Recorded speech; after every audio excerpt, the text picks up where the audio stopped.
حسن البصري د مور پلار ډېر قدر کوي. موږ ټول مور پلار لرو، که څوک لري ډېر خري او کني لري نو دالته هم چې پراته دي دا هم په قدر لري. هغه ټکی دا حسن البصري دا خیر التابعین دی، دا د علي صاحب شاګرد دی، دا د لوی لوی محدثینو استاد دی، د نړۍ خلکو استاد دی، ټول عالم پیژني. داسې کتاب نشته چې د حسن بصري نوم پکې نه داغه د ولایت چرچی او داغه د علم او د حدیث چرچی په کې ذکر نه.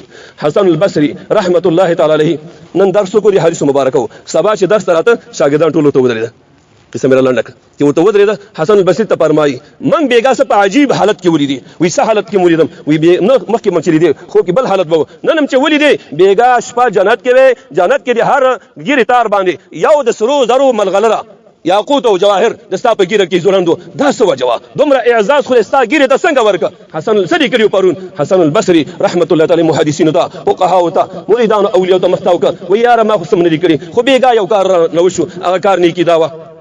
رسول الله فرمایي کنه جنت چې د مور پلار د قدمونو لاندې دی، عزت کړي، قدر کړي، خدمت کړي. بیګا چې د کور ته لاړم زما معمول دا و، زه به چې درس خانې نه لاړم ماسخوتن مونځ نه بلاړم نو زما خپل مور ته به کېناستم، مور به مې چې کله سمروله صادر به مې په خور ک بیا به مې خپې ورته ښکل کړلې. دا مستحب دی زموږ دین کې د مور پلار خپې او لاسونه ښکلول، چې ښکل به مې کړې نو بیا به ترې روان شوم. چې کله به روانېدم بله ورځ چې لاړم نن چې لاړم مور مبارکه وده وه. څه شی خبره مې دا کوله. بعضې ځوانان چې هغه بل چا بیچارهګان مفکورې خرابه کړي، کمزلې کوي، بدرد وایي پلار ته نه پوهېږي، څه الفاظ هغه زما خولې ته نه راځي دا وایي، خو د موږ د اسلافو طریقه دا وه. رسول الله وایي جنت د مور پلار خپلوان دي. حسن البصري فرمایي ما به خپې ښکل کړې بیا به لاړم کور ته خپلې کوټې ته. که د شپه باندې چې راغلم نو مور ودرې حیران ودرېدم چې یا ربه که اوس یې ښوم چې مور یې زه راغلم ستا خدمت ته خفه به شي.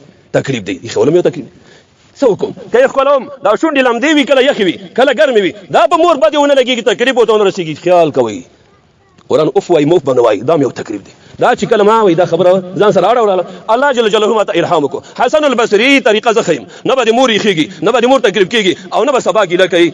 کار به جوړ کړم درته زه د خپلو اولیاء الله تعالی را جوړم. وایي ما ته یې وویلې ګیره واجب دی، د مور و پلار ادب و احترام واجب دی، قدر واجب دی، عزت واجب دی، بلکې مفسرین کې فرض دی بنا به هر تقدیر. ته یو کار وکړه دا خپله ګیره واخله د مور په دې پوندو په دې تولو باندې ووهه. الله اکبر. اسلام کې ګیره ډېر عزتمن شی دی، تاسو ډېر عزتمن شی دی.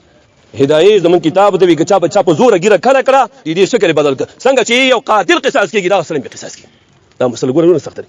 اوس وایي چې داسې مې وکړه نو شپې چې تاسو څه لیدلي دي دا زما کمال نه دی، دا د مور د احترام کمال دی. دا کوم اعزاز چې خدای ماته راکړی یا مخکې نه نور یې ډېر کړ الله تعالی دې زموږ اعزاز زیات کړي. امین ووایي. په دې اولیاو کې یو لوی سړی تېر شوی چې هغې ته سلطان الاولیاء وایي بایزید بستامي رحمت الله ایران کې تېر شوی او دا هم د علي صاحب د مسیح شاګرد دی او د امام صاحب هم زمان دی او هم مسلکي دی او هم پیریم دی او چې د درس التدریس کې هم ملګری دی. هغه وایي ما ته چې الله تعالی په دې اولیاو کې دومره لوی مقام راکړی دا زما د عبادتونو کمال نه دی.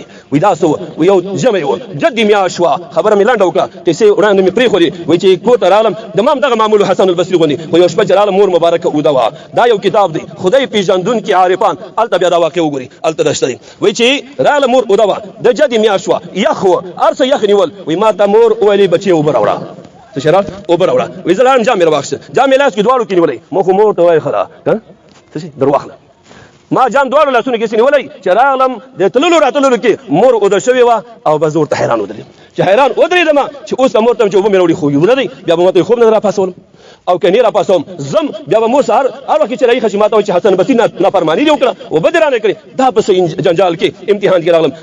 هغه فرمایي بایزید بستامي رحمت الله داسې ولاړم سهار شو ملا اذان وکړو مور مونځ ګزاره وه راوسترې وغړولې اذان سره. وایي چې زه ولاړم وایي ما ته وایي څنګه ولاړې وایي ما ستا اوبه غوښتې وي وایي ما خو اوبه ماسخوتن غوښتې وي اوس کوم ټایم دی وایي ما ورته ویل سهار ټایم دی د مونځ ټایم دی بس ته شپه دې جري 14 ساعته شپه.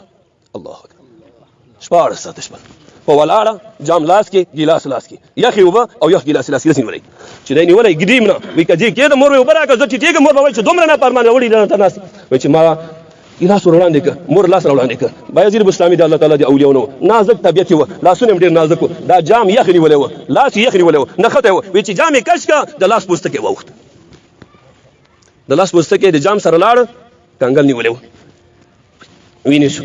مور چې اوبه وڅکلې ما د لاس وینې ولیدې وایي ما ته وایي بایزیده وایي ما ورته بلې وایي دومره تکلیف دې تېر کړه چې آخر د لاس په وینې شو. وایي ما وایي لاس یې پورته کړه د مور پلار په دعا باندې وایي ستا په دعا خلک رنګ کېږي که نه وایي نو که دعا راته وکړي د سرو زرو به شم د مور دعا او د پلار دعا داسې شوي نو کله چې وایي لاس پورته کوئ ما څه دعا وکړه ای د کائناتو خالقه بایزید تا د خپل ولایت او د قرب او د نزدېکت او معرفت ټولې دروازې را خلاصې کړې وایي ما بره چې وکړه الله ما ته کشف راکړه د اسمان د رحمت دروازې د خدای ټولې په ما را خلاصې وسې د هغې نه بعد دروازې بندې نه شي وي دا دومره مقام چې راکړه د مور یوه دعا وه د یوې شپې خدمت الله تعالی دې موږ ته نصیب کړي دعا وکړئ خدای تعالی د مور او پلار خدمت موږ ته نصیب کړي ادب نصیب کړي احترام نصیب کړي مشرانو کشرانو علماو الحمد لله رب العالمين والعاقبة للمتقين والصلاة والسلام على أشرف الأنبياء والمرسلين محمد وآله وأصحابه أجمعين ربنا تقبل